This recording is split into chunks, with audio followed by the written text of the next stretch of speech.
Hello, and let's try not to get throttled. It went out before right away. Um, yeah, I'm trying to do too much. I'm trying to show you a lecture, open up Sketchup, but here's my process, and kind of I want to feel this connection with you, so I'm throwing up my image, which will be in the background. So I get throttled even on this 16-inch MacBook Pro. Um, the magic, the mystery, the ambiguity, the ecstasy, the creative foment. What is in the creative process? How do we take in? How do we know when we've maximized enough of our data to start actually satisficing? There was a sociological term between maximizing and satisficing in our lives. And this is in digital plenitude. It's kind of in a social dilemma.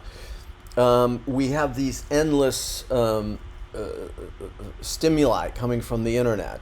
What is it? How is it? When do we stop it? When do we stop binging? When do we stop the joy of merely watching and go to the greater joy of creating? What is in that process? Why does it defy the bean counting metrics of just getting the right answers about the interior composition of a cell or the quadratic formula or whatever? There is a method, there is a process. It is resonant to this conscious life above, and then it filters down to the subconscious worlds where it brings up other semiotics, other languages. Maximizing is what we do in our lives. We want the best purchase. We go to, I forget that site that lets you know what restaurant is. Yelp is a little bit of a horrific site, or Rotten Tomatoes, or even when for everything, it's hard to avoid this the compulsion to maximize, and which is part of what this talk is about. Even extends to our personal lives, our friends. Oh, this friend's not really getting me what I want from a friendship, or horrific intimacy. Wow, he or she's just not that into you. How can you be into anything, satisficing anything, if we're awash with this, miles wide but 2 inches deep internet, comparing it to a river? Here goes. Here's my method. You have your own method. I do love, I have to because I pay the bills with it. I love the final process of doing something, making something, doing these videos, doing our show last week, which we're going to try and get online, making these 2 classes, making it asynchronous.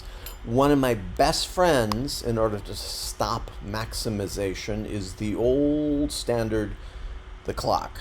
I tend to set an hour-long egg timer or IKEA kitchen clock, something like that, cheapo, $3, and I try and see how much I can do on it. Hustle with it. So here goes. Before I run out of space and memory, I'm going to jot between my image to connect with you, images I've selected in a portfolio, a lecture. This is what I did 6 years ago in Korea. Very capable, wonderful, beautiful dancer, modern dancer in Korea, Yu Sun Song. Worked with the neurosensor, projected her environments behind her. In this, you should see a development of my aesthetic, which is inductive rather than deductive or abductive. It simply adds, and of the premise is not often contained in the conclusion. We might go off into other sorts. So this is often at a loss to a strict student who's been bean counting their whole lives and take my class and go like, wow. They either do one of two things. They creep out like deer in headlight, or they go, wow, I've had so many incredible math students, physics students, the finance math students go like, wow, you mean my answer is the right answer? It's like your sincere, energetic, vitalist, developed answer is the right answer. When you stop maximizing and satisficing, it's a word. When you say, I'm here, I'm now, with friends, I'm here, I'm now, I'm in the party. With your relationships, I'm here, I'm now, I want to devote myself to this person. Your family really don't have that choice, but you do. I want to maximize the most out of my parents, but let's satisfice with this beautiful dinner we're at, and to be in the moment, to be in your time and place. You are finite. We saw that film, The Future of Work and Death, which I wanted to point out the hubris of technology. And I want to say that even and especially when you're creative, you have a method. Famous story of the young Salvador Dali going to fellow Spaniards, Pablo Picasso's studio. Dali is young. He's, more or less a realist painter, but he paints, as we mentioned, The Painted Word by Tom Wolfe. He's painting beyond the surface of the window other realities, subconscious realities. The little animation he did for Spellbound by Hitchcock was a riot. It's actually pretty fun. About the subconscious. Hitchcock, of course, was a big Freudian. I had a student recently say, Freud was disproved. I said, I didn't know he was proven. I don't care if he was proven or not. It's another modality. It's a very articulate modality by a really gifted writer too. So I'll read it. I'll read it and throw it away. That's part of maximizing. So Dali came to Picasso in his studio in Paris. I don't know, before the war, 30s, and he's already a great artist, Picasso, and he says, "Maestro, what's your secret?" Picasso barely said a word. Brought him up to his studio. Every inch of surface was covered with works, paintings, drawings, obsessions, to have things. Picasso even did those light drawings that he had time lapse things on that were very interesting. Some film animations of it, plus drawings. And Dali nodded his head. He said, "I get it. I get it now." And he was off to his own levels of fame and fortune. Clearly a different style of painting, but he wanted to know what. Maybe he was young and said, "I want to know how and why you're famous." And Picasso showed him all his stuff, and he said, "I got it. You just do. You make. You're obsessed. You don't care what kind of reception you have going, because you have your own language telling you what's next." Here's my language, a little bit of my portfolio. So this was in Korea. We combined modern dance, which often I like to do because there's a vague sort of relationship to text. It's the text, the semiotics of the body, what the body does. A body incredible, capable, evolutionarily refined, beautiful, ugly.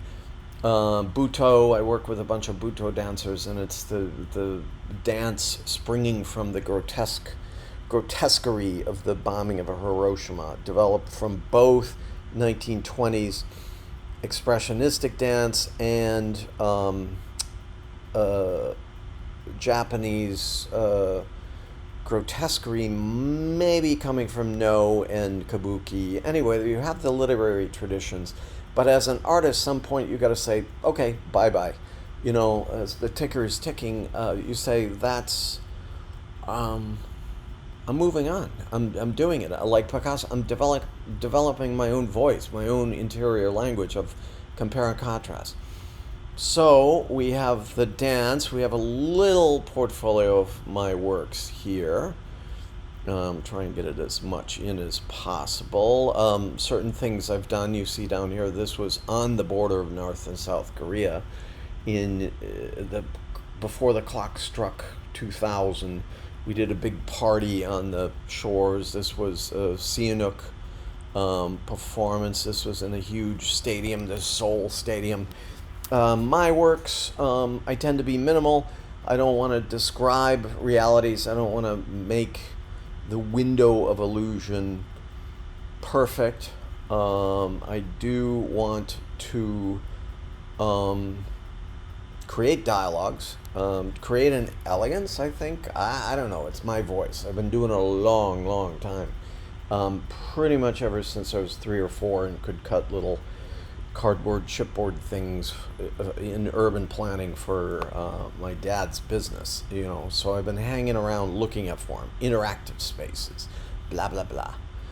Here's a quick piece we did in Berlin. We met these guys at a party after a digital performance hackathon, digital famous, oh God, I even forget what it was, in Berlin, Germany, 3 or 4 years ago. I went with a couple Stony Brook students, and we're trying to whip up business, trying to whip up a sense for ourselves. You see a couple of them in the back there with myself, and we met these guys, and I said, "We got this thing down. I got a projector.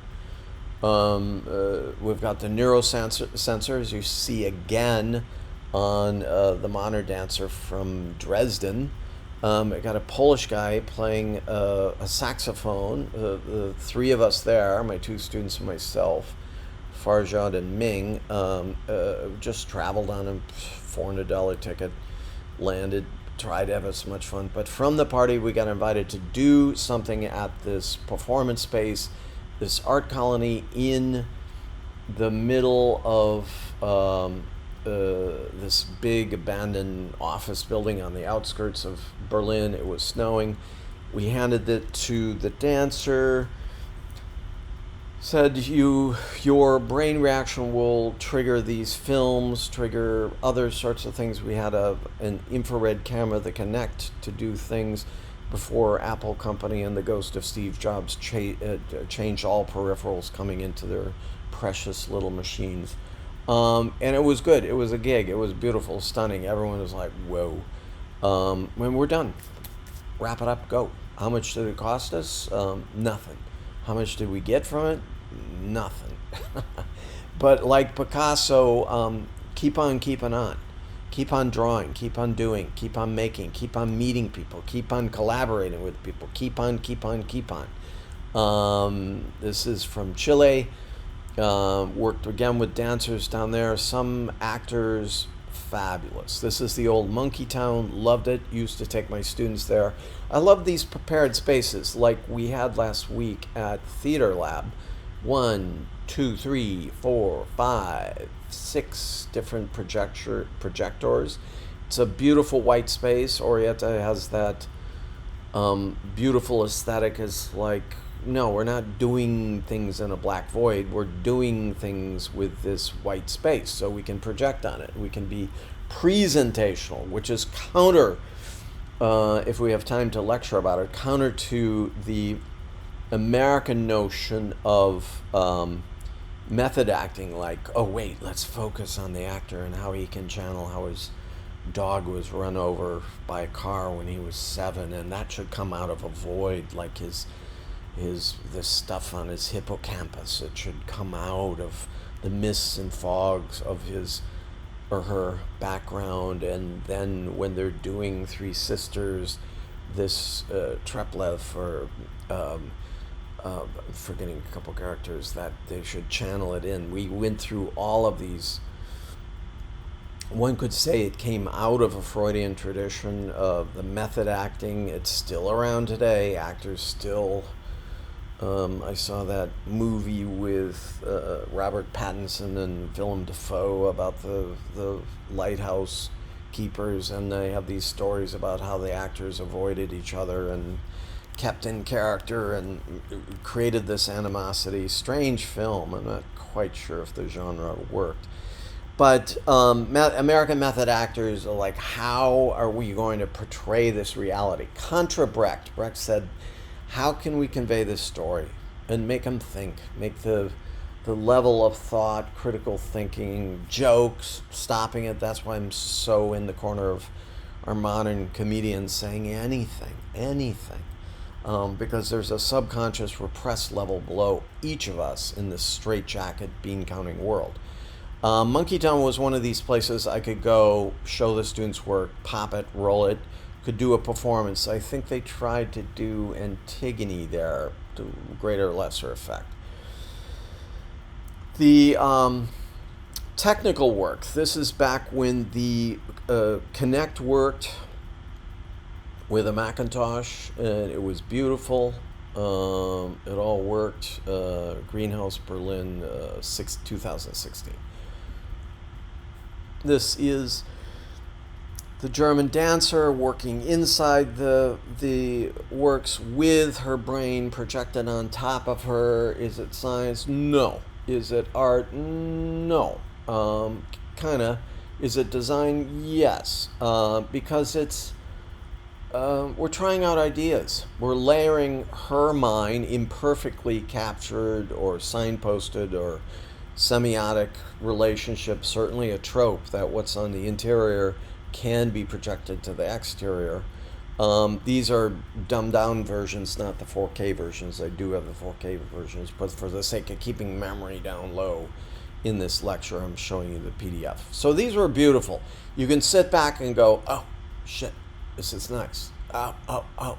You know, as it was, maybe there were 100 people in this 15-story abandoned office building that this Israeli impresario started as an art colony. You could get residences there in music and in things digital and hacking and performance and all this other great art history. Again, projecting faces, we could load real film into her brain, and then she would project these faces, hopefully maybe corresponding to the emotion she was feeling. She playing in that sense of method acting, it was working. So we had faces that were demonstrating anger. We had a beautiful look inside this fabric. I love traveling with that fabric because it's, as I told you in the beginning, I hate flatness. I think it's boring. I think it's stupid. I think it's stultifying. So I'm looking for shape,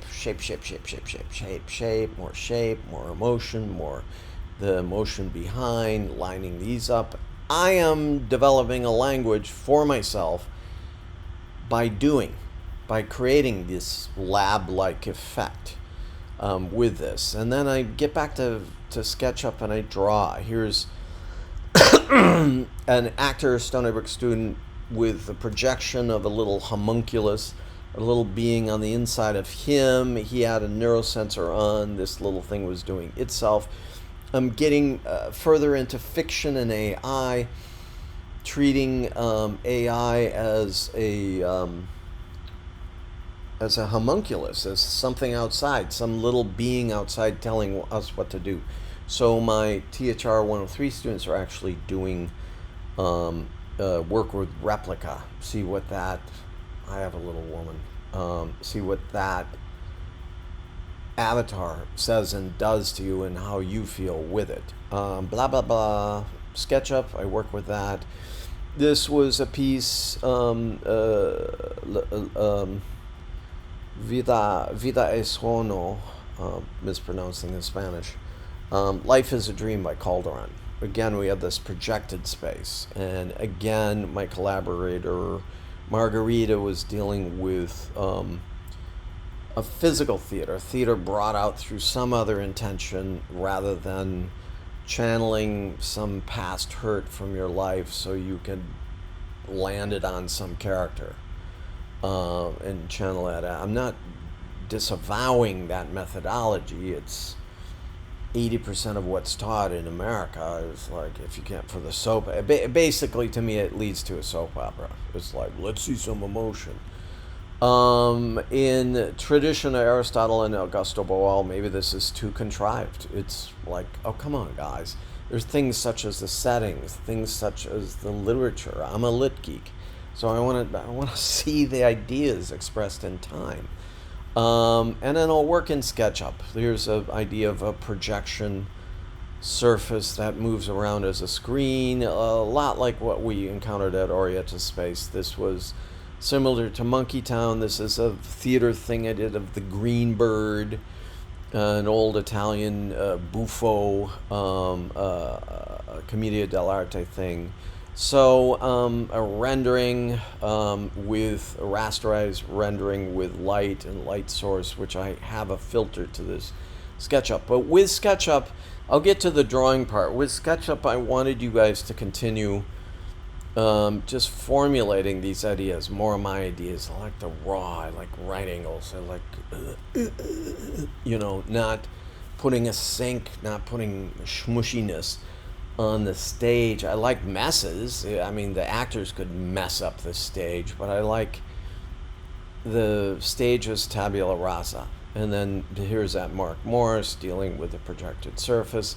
My drawings of game environments in SketchUp, which this performing VR artist was projecting this stuff outward into our audience, theater, performance sort of sensibility. In an old influential book by Peter Brook, The Empty Space, he's basically talking about a space of potentiality, performance space, a piazza. I did a research for my Rome Prize on the compare and contrast of Baroque urban planning to Baroque theater in Italy. How these were, because of the church, the papacy at the time, the counter-reformation, the planners wanted to create spectacle again, or at least a potentiality of spectacle against the Protestant Reformation.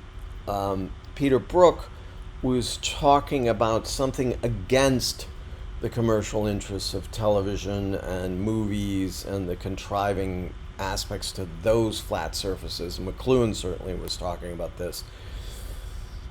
And like in the 60s, when we see this reaction, as we talked in the piece, to Eisenhower America, straitjacketing, gender narratives, race narratives,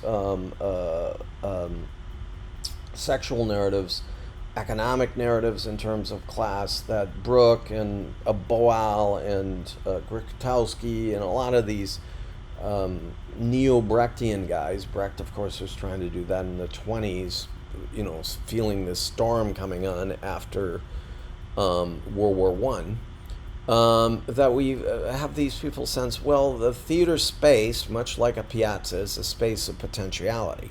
We should be open to what living theater, early La Mama, we should be open to what could possibly happen, and what a lot of my STEM students, certainly my Chinese STEM students, are doing the great classics, Dream of the Red Chamber by a math major, and Monkey King, largely by science students who go like, wow, let me try this out.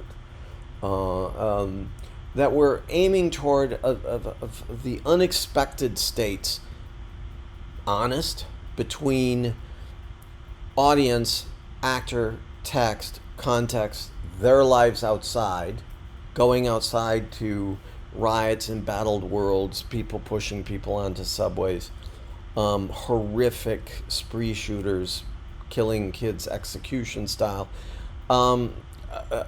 We come in not to a safe space, but to a real space, is what Peter Brook was saying. A lot of them were saying they had things like Vietnam, and like, how did this unjust war happen?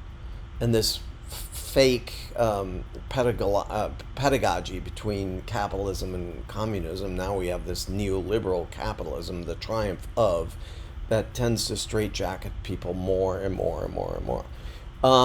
That sounds way too complicated for a designer, a visual person, but it ain't. Here's sort of a great lineup I get from a book on network information, binding these two things: interface, interactivity, communication between the human and the machine, and archive and simulation. Archive's out there. Archive is something to be maximized. Simulation's something to be satisficed. So now, as I am in my research playing around with what happens when we have AI in the theater. Is it more contrived, less? Are there, like with Peter Brook, happier accidents, like Bob Ross? Or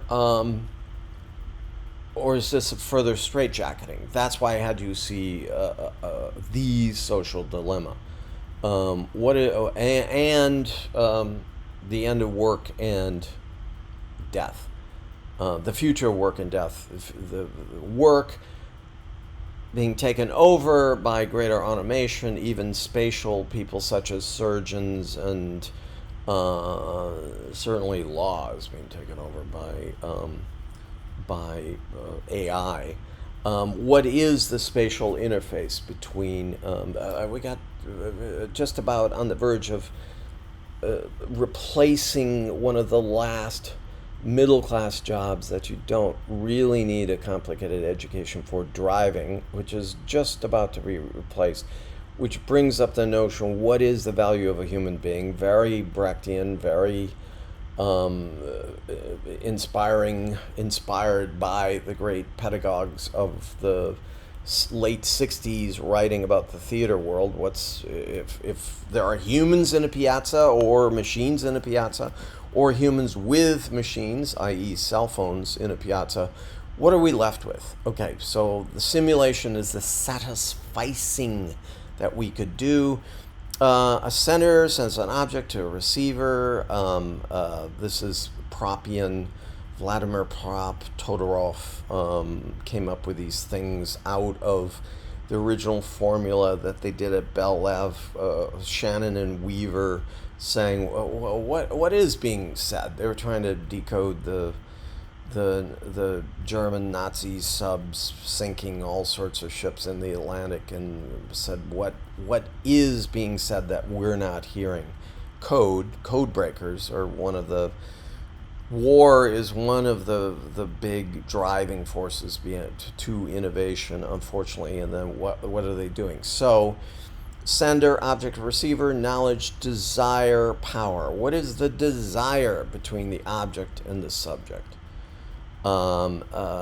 This is simple. This is found in almost anything we're doing as an endeavor.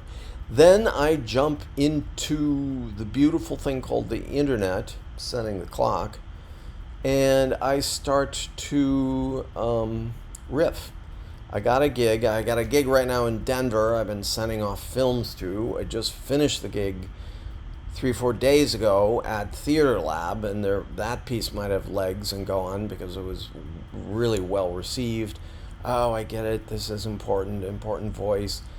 Dali visiting Picasso. Just keep on keeping on is what Picasso told him. Don't look for a magic bullet. That's as close as you get to it. Rick and I said, how do you teach creativity? It should, like Picasso, be an obsession. Oh, but Professor, I don't have time for obsessions.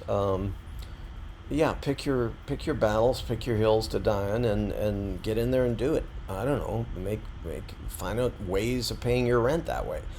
So I'm obsessed with reconfiguring space, which is part of what this dialogue is.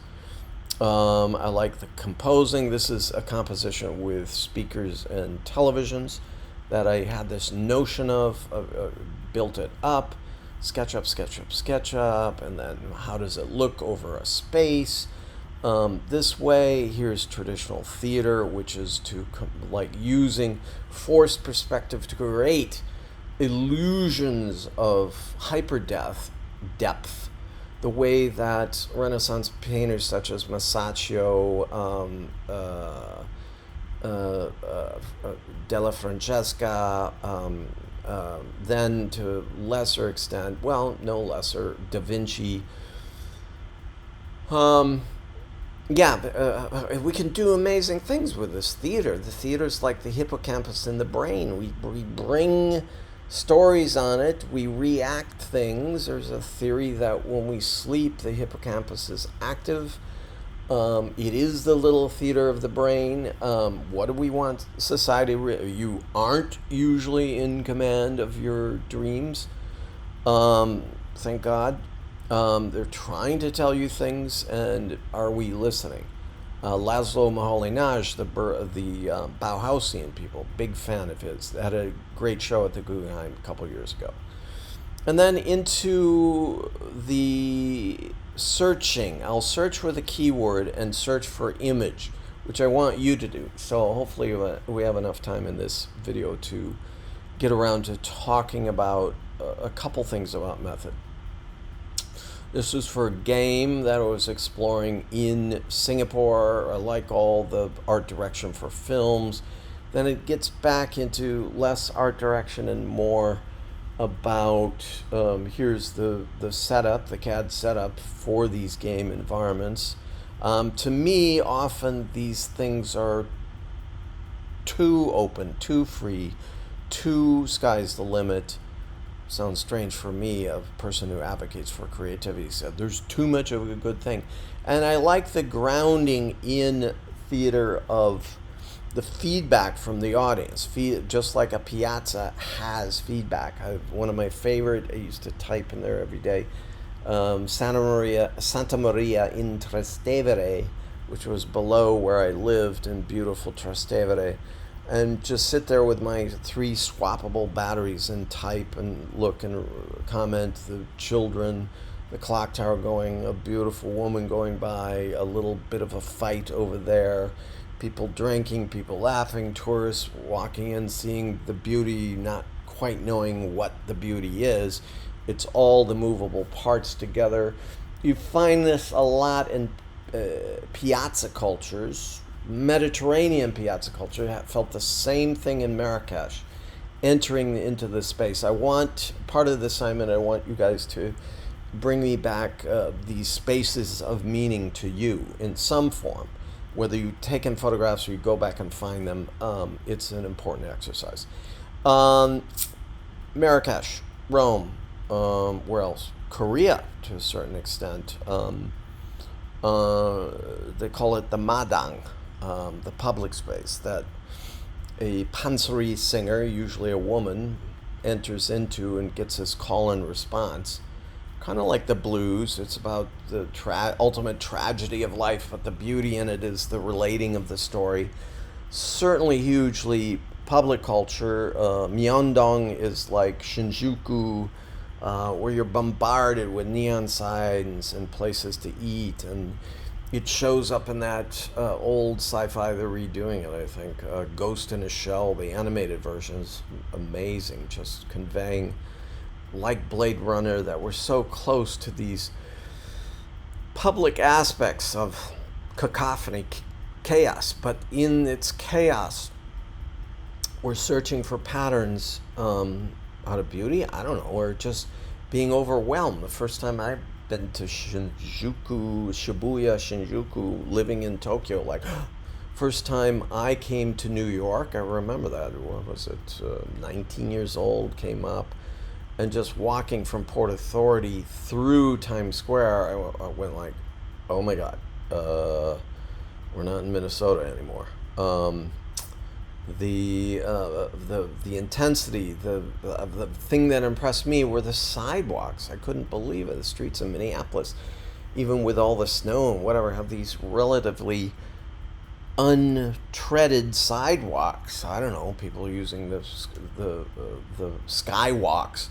And the sidewalks just didn't feel beat down. And I looked at the New York sidewalks; they were beaten down by treading. Same thing in Rome. These churches, they're grooves where people have been walking. There are grooves in marble where people have been touching skulls, marble skulls, or the feet of the saints, and whatever. The audiences, the use of this stuff is amazing. Moving on. How do we portray that? How do we portray that in CAD? These were some Sci-fi films that fill out those aspects. Um, I think games and gaming are important, but not the most important thing. They're a different form, and a lot of people are digging it. And there are certain Mozarts being created out of the genre, but it tends to make people, this was Ghost in a Shell, makes people constipated. So, this was that old film, one of the first, what's it called? Sky Crawlers? No, no, no, no. Sky Captain, whatever. The blue screen film mixing fake, uh, uh, the filtering of reality. There's a subject for an essay. What do filters really do? And so on and so forth and so on. This is from a book on um, uh, designing for film. Same gig. I hold that you've got to have your, your. This is New York. You have uh, inspiration from the old stuff that finds its way in the new stuff. I'm going by fast here because we're running out of the time. The Matrix in the green screen spaces. We have hybrid spaces in all of those superhero films and so forth that would tend to make Brecht roll in his grave. Cities. This was also for my city classes. What inspires you out of, with, through cities? How much can we show the hand working? Immortelle. This is by it shows a software Lightwave Maya custom. It's but largely by this Serbian comic artist. Let's roll through the films to a certain extent. Hopefully, as I think we get back to the theater and what's inspirational. Code 46, Solaris, boo, that was not a good version of the old one. This was from 2001 Space Odyssey. Yeah, this was fun. A Minority Report. Some interest. They work with Audi design division to get ideas not just of cars, but what are vertical cities. There was a tongue-in-cheek aspect to it. This whole notion of pre-crime. We can stop crimes before they happen just by. They had these floating beings who would see ahead in the future, and they'd use that all. It's deeply ironic about profiling, if you haven't seen it. But let's get to that's AI, the movie. These are all old movies, AI, artificial intelligence. And this gets us back to the Italian futurists, Santalia, these different sources. Certainly, Mies van der Rohe started to reimagine the city at the end of World War One, going like, what if we don't have to live with. Adolf Loos has a wonderful book called Ornament and Crime, saying ornamentation is a crime. Read it, interesting take on reality. Here's The Fifth Element. Lot of this early Fifth Element. A lot of these early attempts are Johnny Mnemonic, mixing the so-called machine-done, hand-done sketch world, fantasy worlds, even supposedly real-time worlds, with actors who are in front of green screens. It became a thing. Certainly during COVID and Alien. COVID and a lot of these Oh, this was the first Dune. They did the second Dune. I wasn't quite getting into it. I fell asleep. Suppose I should have read the book. Um, Trying to be faithful to the book, and this is David Lynch's version, which was criticized. Blade Runner, which was really paradigmatic in setting up a collision of worlds. Again, remembering Salvador Dali and Picasso, keep on keeping on. Just keep on doing, keep on drawing, keep on seeing, keep on. Your eyes are a vacuum cleaner. Stop, make, go, do more. Do it as you go. From Blade Runner. Certainly Ridley Scott. This is 2001, the granddaddy of them all. I worked with this guy, Care DeLay, in a theater piece about F. Scott Fitzgerald, and this is George Lucas's famous grad student film, probably his best film. I'm just utterly bored with the rest of the Star Wars things. I just nothing redeeming. And here again is this idea of the Brechtian Metropolis, a kick in the butt, man. This is an amazing film. I'll set up a filmography. This was my lunch somewhere, I think Singapore.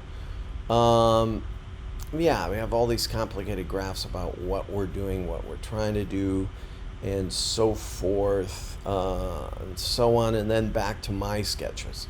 I could turn that into a rasterized reflective surface drawing. That's much like a movie drawing in any of these, but I'm more interested in the shape. I have the rendering programs. They're fun. Used to have Bryce, moved on to this Maxwell. It's a gas, but it can be seductive. It's like, whoa, wow, I created a new reality. Remembering Brecht, what is the reality we want to portray? And so on and so on. So I do these endless SketchUp studies. Do they end up in pieces? Yeah, sure, they end up in pieces. Back to dance. I work a lot with dance. Go to the crawl, just looking at art itself. Wrestling events, dance events, weirdness in architecture. This is back to staging. So this is staging pieces, staging installations. There's some beautiful time-lapse software in experiments with Google we'll get into. I want to go here and think of these spaces. Now I'm getting into a blend between art history and what has been done on stage. This is Teatro Piccolo a Milano. I do have my favorites. German theater, I'm a huge fan of the 80s, 90s, Schaubühne, spaces lit up. Certain rock and roll shows, certainly by U2, Kanye West, above all Nine Inch Nails. S. Devlin, we're going to see, I think I sent you some links to YouTubes of her talk on how she approaches opera or doing an Adele concert or whatever. Often like that tension between the young Salvador Dali, the old Picasso, or the tension between maximizing and satisficing. We worry as artists about obscurity. Like, am I Kafka? Am I just kicking out all this beautiful stuff and it'll only end up to be spilt ink that we have our best friend Max Brod burn at the end of this? Or we're famous after our death, or we're not famous at all, or we're just completing this need, this burning need, desire inside to have this dialogue with ourselves. I think it's the latter.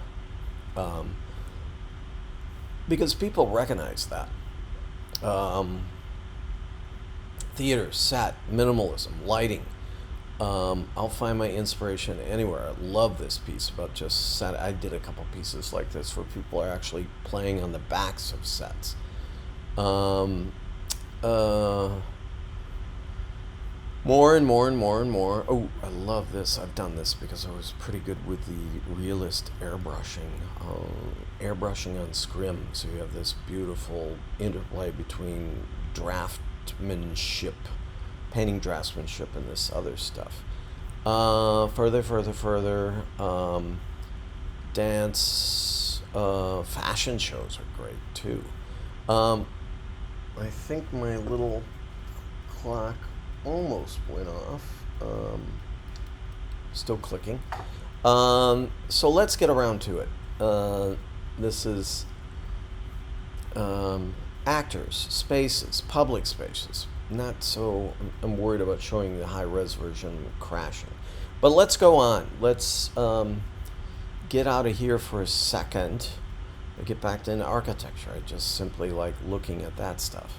Yale Beinecke Library, lighting, posters, everything.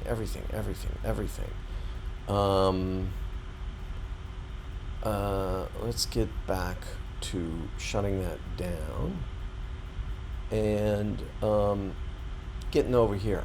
Here's one of the assignments in SketchUp I made for this class, is to do an outdoor concert using only storage containers. Now here's another one I have loaded up for you. This is a side view of a Baroque theater. I love this, looking in on this and seeing all our pieces fit in that. This is actually your assignment to make a nightclub. Backing up. Make a nightclub in a warehouse space as a destination space. So in this, we have funny dancing people on a 70s dance floor, but I want people to have an idea, play around with the look, gain a facility for SketchUp, get that look out in some ways, and continue. How do we?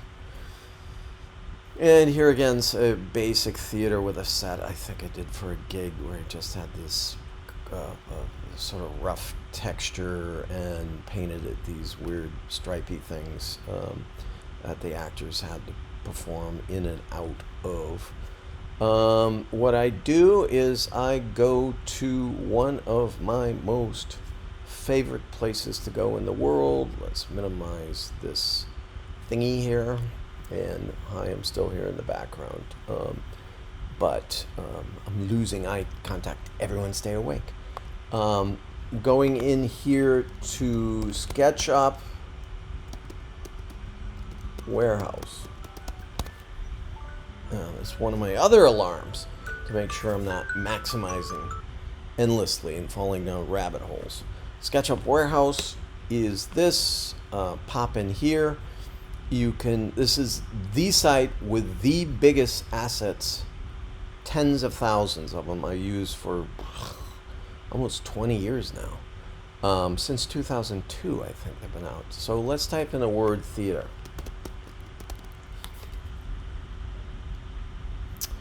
And there it is, bunch of theaters.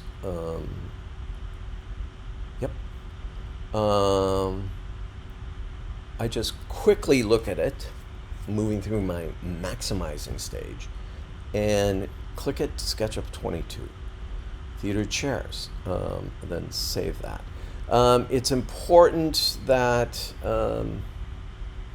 this was from companies, so it's like kind of limit home theaters. All of this, these are furniture, mid-century. Fox Theater, I don't know if that's a picture or it's a actual theater. I'll just download it. I love all these old vaudevillian theater chairs. So I sense I'm not in the realm of, I'm in the realm of people trying to sell you things. So these are models of the product. I go to the second one, the box thing, and kaboom, there's a nice red carpet theater. Which will express ideas. I have designed home theaters. I design with a capital D. So let's do it, man. Let's go get them. And this is a theater, also strange theater, a bunch of prosceniums. I'm looking, a little, people are doing their little high school theaters, stuff like that. I'll go get that one. They're all landing on my desktop. They all should be 2 to 3 megabytes. I'm grabbing them. I'm getting them. There's kind of a Greek type theater over there with this like awning thing over there. I like it. I'll get it. I might give this video as a required thing to my urbanism class because again, it's a little like Sketchup boot camp. How do we find? Oops, there's one that doesn't allow me to download it. They'll tell you. Here's an opera theater. Wow. Let's go get it. I've had students who continue with SketchUp month to month, the free version, by offering another email each time to register under. I paid, finally, as a professor, I've been teaching this for 20 years. They're making me Philip B. pay. Boo. And I've turned on so many students to their program, you think they would have a little more faith in me. But no, I'm just a peasant working the fields of their, wealth. But a lot of brainiacs and a lot of hacks have left a lot of things online. And this is where I get them. I think of what is interesting. Oops, nope, that's not letting me do it. I've got personally tens of thousands. Oh, this looks interesting. And I am satisficed in just picking up certain of these things. This is a house that looks like a theater. I've actually used these components in this. Ancient theater, not ancient enough. They didn't do it with photogrammetry, but let's go get it. Finished? What does that mean? I've occasionally put my stuff back in here. Modern theater, metronome theater. I'm big in this new realm of immersive environments, like Art Tech House, a bunch of these other things that create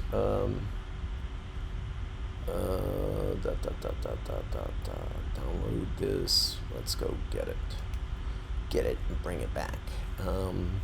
So you can go on endlessly. I go on endlessly. Here's another thing I can deal with these elements. Theater's about using given things to make people show up in legal spaces, blah, blah, blah. A lot of theater departments will start telling you about fancy $1 million theaters in regional areas that have since gone belly up and no longer exist. I don't. I would prefer us entering, here's a black box. Let's see it as a 3D model. There's our SketchUp sign going around, and we can take a look at that, even the SketchUp. I hustle. I can't even deal with this. I just go back and I want it, I'll get it, I'll take it. Like Picasso, I'll like, hey man, I'll come back to it. I just keep on keeping on. But whatever's interesting, and then I'll stop, usually when my meg level is too high. I occasionally, love that theater chair. What the heck? Love all these things that are cut with section lines and so forth. So there it is. Here's a Greek theater in the round. Yes, like it, get it. Boom. A kitschy, campy, interesting thing is World Wrestle WWE. Love these things. Love these theaters. Whoops. Usually because they show these lights. Here it is. It's kitschy, it's campy, it's big letters all over the place. Ooh, cage fighting. Love it. Get it. And then they'll include lighting instruments. They'll have all these big, they'll WrestleMania. They'll include these big stages. What's it hurt? Go get it. The beams of light are often dealt with here it is, beams. They're fun in the SketchUp rendering. They can be rendered with a $100, $200 render program attached to your others. Um, uh, I cut and paste. I'm into remix culture. Look at the remixing with the glass, with the beams. Can be done, people. Um, uh, what's in your face? WrestleMania football field. Yes, a space for spectacle. Halftime shows. Never designed any of those, but I have designed in the Olympic Stadium in Seoul, um, Punjabi. Let's go get it. Like those sticks. Okay, this is what else do we have of this? Let's move it in. We have this space here. We have this space that will take select, bounded blue, copy, move it over here to this space, move it around, back it up, Command key R, move it down, insert it. There it is. Bring it in with our stretch tools, bring it into the space. Maybe we want it stretched up like this, stretched out into the audience. I believe at Yale once we did a Ulysses in the rowing tanks, which wasn't the first time it was done. I think it was done in the 60s too, but we did it in the 80s too. Non-site specific works, non-works, take that up like this, crank it around, take a look at it. Does it make sense? I don't care. I am just moving, grooving. Hopefully I'll get a collaborator who says, like it, dig it, want it, brilliant, here's your paycheck. But what is important for you guys is to screen capture it, which we will do here in its tiny form. Go over, screen capture, back up, take a couple other looks at it. The blue bounding means that I selected the what am I trying to say? You selected the grouped object. Shift Command 4, select it, got it. So that's a lecture from inspiration to using this tool. I purchased, disappointed, because again, Apple's killing all peripherals. I'm not even going to say it. Ancillary things to your computers. I got this thing, but I'm supposed to, film my drawing. Not quite working, except for the armature. The camera's not being read. I might go back to having a zoom up to show you how I sketch out of this environment. That's the actor's view from the stage here. Yeah, keep on keeping on. Keep on making this stuff. We have an assignment to do a club. I've assigned my urbanism class to actually design cities built on the principles, the 4 or 5 principles related in the book Dream Cities by Wade Graham. We got a lot to do. So hustle. Don't maximize anymore. Satisfice. See you in the next video.